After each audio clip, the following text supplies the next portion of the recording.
Good morning student, welcome to our Hindi class. आज हम देखते हैं कक्षा 8वीं की दूसरी इकाई। इस इकाई के तहत हम देखते हैं कविता धरती का आंगन महके। इस कविता के कवि है डॉक्टर प्रकाश दीक्षित। धरती का आंगन महके, धरती यानी हमारी पृथ्वी। जिस तरह से हमारे घर को आंगन होता है, उसी तरह धरती एक हमारा घर है और उस घर के आंगन में सारी खुशियाँ आए, यह इस कविता का अर्थ होता है। प्रस्तुत कविता के कवि जो हैं, इनका हम परिचय जान लेते हैं। इनका जन्म हुआ है 1929 इटावा उत्तर प्रदेश में। मृत्यु हो चुकी है 2012 में। यह आजीवन प्राध्यापक रहे, यानी उन्होंने जीवन भर प्राध्यापक की नौकरी की। डॉक्टर दीक्षित जी अर्चना, मणिप्रभा, ज्ञानार्जन आदि पत्रिकाओं के संपादक रहे, यानी जो वर्तमान पत्र निकलता है उस वर्तमान पत्र के वह संपादक थे। अमर उजाला समाचार पत्र में पत्रकारिता भी इन्होंने की। इनकी प्रमुख रचनाएं हैं अर्चनांजलि, मंगलपद, दोहावली, राष्ट्रीय स्वर इत्यादि कविता संग्रह है। पद्य संबंधी में जो धरती का आंगन महके यह कविता लिखी है, इसमें कवि ने कर्म, ज्ञान एवं विज्ञान की महत्ता स्थापित की है। इनका कहना है कि ज्ञान विज्ञान के बल पर भले ही आसमान को नाप ले, किंतु जो विनाशक विध्वंसक शस्त्रास्त्र मानव ने निर्माण किए हैं, इस शस्त्रास्त्रों से मानवता को बचाना चाहिए और तभी ये संभव होगा जब समाज में सदाचार स्नेह बढ़ेगा। तो आइए बच्चों, हम कविता पठन करते हैं। धरती का आंगन महके कर्म ज्ञान विज्ञान से, ऐसी सरिता करो प्रवाहित, खिले खेत सब धान से। सरिता यानी नदी, प्रवाहित यानी निरंतर चलने वाली। कवि कह रहे हैं कि संपूर्ण पृथ्वी का आंगन, संपूर्ण पृथ्वी का आंगन, धरती का आंगन यानी पृथ्वी का आंगन विज्ञान से महके, यानी संपूर्ण पृथ्वी पर विज्ञान बहुत तरक्की करे, अर्थात विज्ञान से होने वाली प्रगति का लाभ पूरी धरा को मिले, पूरी धरती को मिले। नदियों की जो धारा होती है वो इस प्रकार मोड़ दो कि सभी खेतों में, सभी खेत खलिहानों में भरपूर फसल उत्पन्न हो सके। यानी नदी की जो धारा होती है उस धारा को विज्ञान की सहायता से हर एक खेत तक लेके जाइए, ताकि हर एक खेत में अनाज की भरपूर फसल उत्पन्न हो सके या उत्पन्न हम कर सके। अभिलाषाएं नित मुस्काए, आशाओं की छाँव में, पैरों की गति बंधी हुई हो विश्वासों की राह में। कवि कहते हैं कि मनुष्य जो होता है वो आशा करे जो उसकी अभिलाषाएं हो। अभिलाषा यानी इच्छा। तो मनुष्य जो आशा करे, जो इच्छाएं करे, वो सारी इच्छा आकांक्षाएं उसकी पूर्ण हो।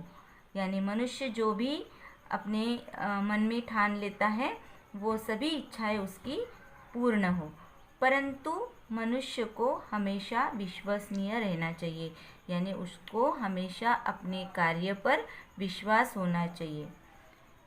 पैरों की गति बंधी हुई हो विश्वासों की राह में, यानी उसको अपने आप पर विश्वास होना चाहिए। मनुष्य को सदा विश्वसनीय बनना चाहिए। शिल्पकला कुमुदों की माला, वक्षस्थल का हार हो, फूलों फलों से हरी भरी इस धरती का श्रृंगार हो। वक्षस्थल यानी छाती, शिल्पकला यानी पत्थरों में नक्काशी की गई और उसके बाद जो सुंदर कृतियाँ निर्माण होती है, मूर्तियाँ निर्माण होती है, वो। कुमुद यानी कमल, श्रृंगार यानी सजावट या तैयारी या उसको तैयार करना। शिल्पकला कुमुदों की माला, वक्षस्थल का हार हो। कवि कहते हैं कि सभी प्रकार की शिल्पकलाओं को हम अपनाएं और उसका समुचित विकास हो, यानी सभी तरह की जो शिल्पकलाएं हैं उसको हम आदर के साथ अपनाएं और उसका विकास हो, यानी सभी शिल्पकलाओं का विकास हो, यानी सभी शिल्पकलाओं की पहचान हो। साथ ही यह जो हमारी भूमि है, यह जो हमारी धरती है, वह हमारी धरती फूलों फलों से हरी भरी हो, यानी हमारी जो धरती है वो सुसज्जित हो। इन खेत खलिहानों से हमारी धरती सुसज्जित हो, यानी हमारी धरती पर अनाज की कभी कमी ना रहे। चंद्रलोक या मंगल ग्रह पर चढ़े किसी भी यान से, किंतु न हो संबंध विनाशक अस्त्रों का इंसान से। कवि कहते हैं कि विज्ञान की निरंतर प्रगति होती रहती है। चंद्रलोक और मंगल ग्रह यानी परलोक के जो ग्रह है, यानी चंद्र और मंगल जो ग्रह है, उस ग्रह पर इंसान यान से तरक्की करे, यानी विज्ञान की निरंतर प्रगति होती रहे। किंतु न हो संबंध विनाशक अस्त्रों का इंसान से, लेकिन मनुष्य अपने बनाए हुए किसी भी अंतरिक्ष यान से चंद्र ग्रह और मंगल ग्रह पर सफलतापूर्वक पहुँचे, परंतु इंसान विज्ञान का प्रयोग विध्वंसकारी शस्त्रों के निर्माण के लिए ना करे। यानी मनुष्य अपने विज्ञान का उपयोग जो है वो चांद तारों पर जाने के लिए करे, लेकिन इससे विध्वंसकारी अस्त्र शस्त्र निर्माण ना करे। विध्वंसकारी अस्त्र शस्त्र यानी जो मानव के लिए हानिकारक हो या जो मानव को नष्ट करते हो, मानव मात्र को नष्ट करते हो, विनाश करने वाले हो, विनाशक यानी विनाश करने वाले हो, तो ऐसे अस्त्र शस्त्र मनुष्य निर्माण न करे। सांस सांस जीवन पट बुनकर प्राणों का तन ढकती, सदाचार की शुभ्र शिला मन सुंदरता आंकती। जीवन पट यानी हमारा जीवन, जो हमारा जीवन है वह जीवन। बुनकर यानी जो बुनने वाले होते हैं, जैसे कपड़े बुनते हैं वो बुनकर। शुभ्र यानी उज्जवल या सफ़ेद स्वच्छ। शलाका यानी सिलाई। आंकना यानी अंदाज लगाना। कवि कहते हैं कि प्रत्येक मनुष्य का जीवन मानवीय गुणों जैसा सदाचार तथा पवित्रता से परिपूर्ण हो। मनुष्य का जीवन कैसा हो? मानवीय गुणों के जैसा। मानवीय गुणों यानी उसमें पशुता के गुण ना हो, उसमें हिंसा ना हो, वो एक दूसरे की हिंसा ना करे, सभी आपस में प्रेम के साथ सदाचार पूर्वक रहे। यानी प्रत्येक मनुष्य का जीवन मानवीय गुणों के जैसे सदाचार, पवित्रता आदि से परिपूर्ण हो। सदाचार की शुभ्र शलाका यानी मानव में हमेशा अच्छे गुण हो, नैतिक गुण हो, मानव में हमेशा अच्छे सद्गुण हो, नैतिक गुण हो। इसी से ही हमारी सुंदरता का परिचय होता है। यानी आदमी का मन, आदमी का स्वभाव कैसे है, यह उसके बर्ताव से हमें पता चलता है। प्रतिभा का पैमाना मेघा की ऊंचाई नापता, मानवता का मीटर बन मन की गहराई मापता। प्रतिभा यानी हमारे अंदर जो गुण होते या हमारे अंदर जो कला होती है वह। पैमाना यानी मापतोल। प्रतिभा का पैमाना यानी मापना या मापतोल। मेघा की ऊंचाई नापता, मेघा यानी बुद्धि।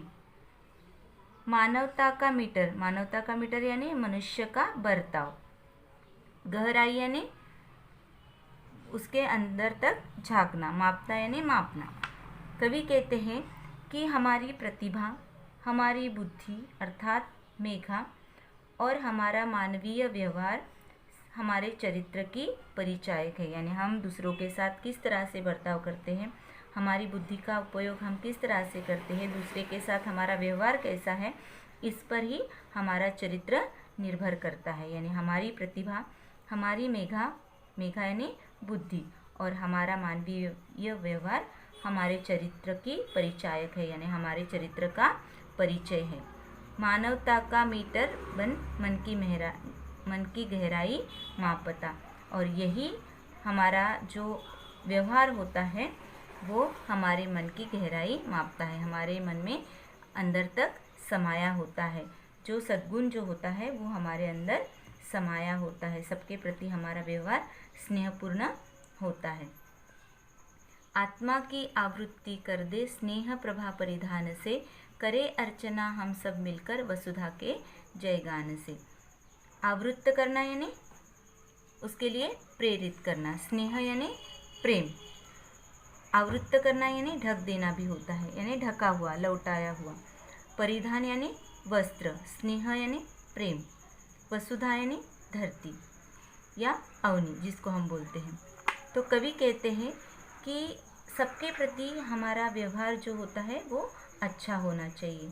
हमारी आत्मा जो है वो स्नेह रूपी होनी चाहिए, नहीं हमारी आत्मा सभी के साथ स्नेह रूपी बर्ताव करे, यानी स्नेह रूपी परिधान से हमारी आत्मा सजी हो। जिस तरह से हम परिधान करते हैं, हमारे शरीर को हम ढकते हैं, उसी तरह से हमारे आत्मा पर भी स्नेह रूपी परिधान होना चाहिए, यानी हमारी आत्मा अंदर से स्नेहमयी होनी चाहिए।